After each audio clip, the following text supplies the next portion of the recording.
Bonjour mes frères et sœurs, je sais que nous avons pas mal de problèmes maintenant par rapport à nos cultes parce que nous sommes empêchés à cause du coronavirus, mais avant de commencer notre culte, j'aimerais bien vous donner quelques annonces.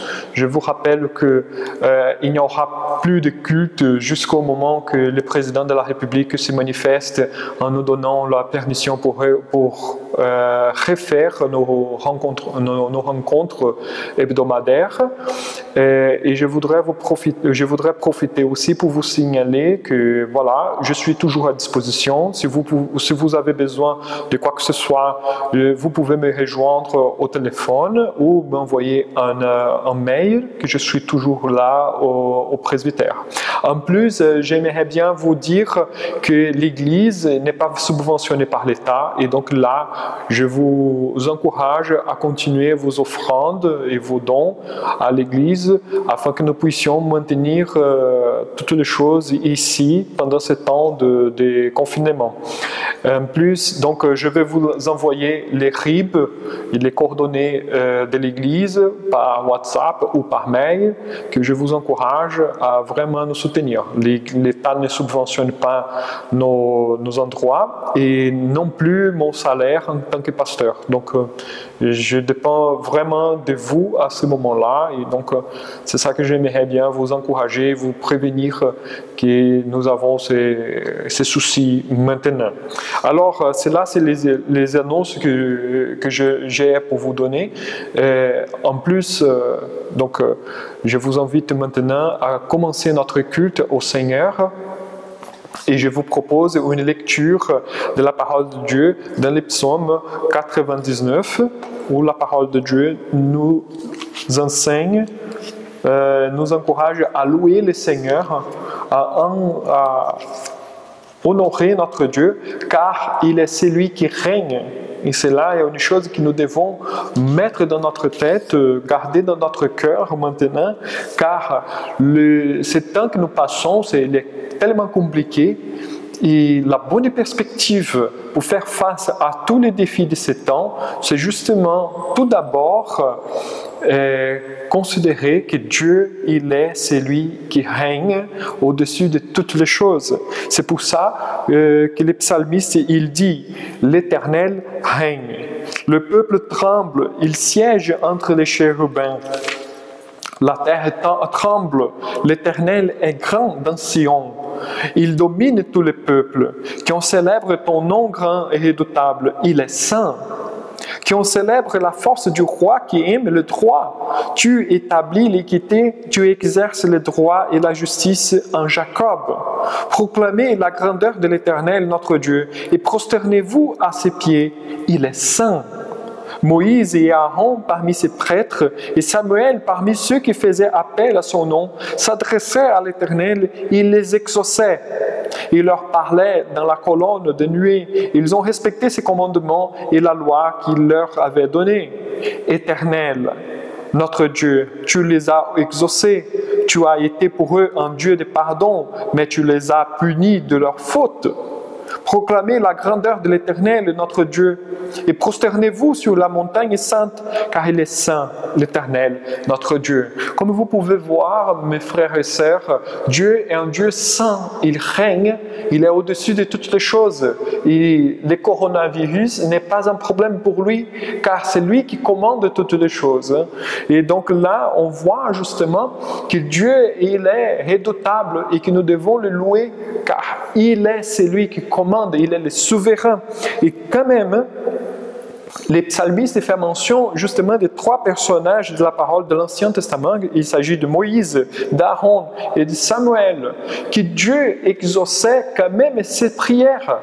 Et Dieu nous invite ce matin à prier, à lui demander justement qu'il puisse être miséricordieux envers nous.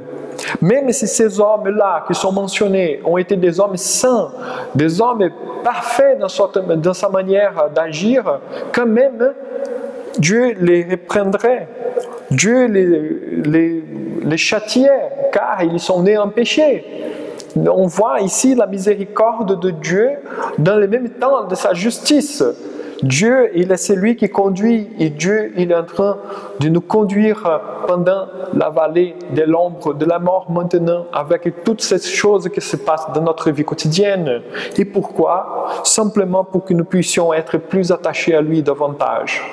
Que nous soyons plus attachés à lui, que nous puissions vraiment louer le Seigneur, avoir la bonne perspective, ne pas regarder les problèmes de maintenant comme il s'agissait des problèmes simplement, mais vraiment selon la perspective divine.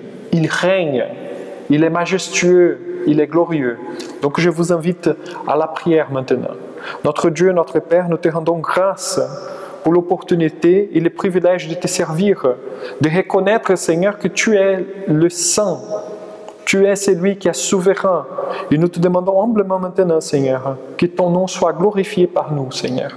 Change notre perspective, Seigneur, change notre manière, notre vision, et que nous puissions voir ta providence et ta gloire dans tout ce qui se passe maintenant.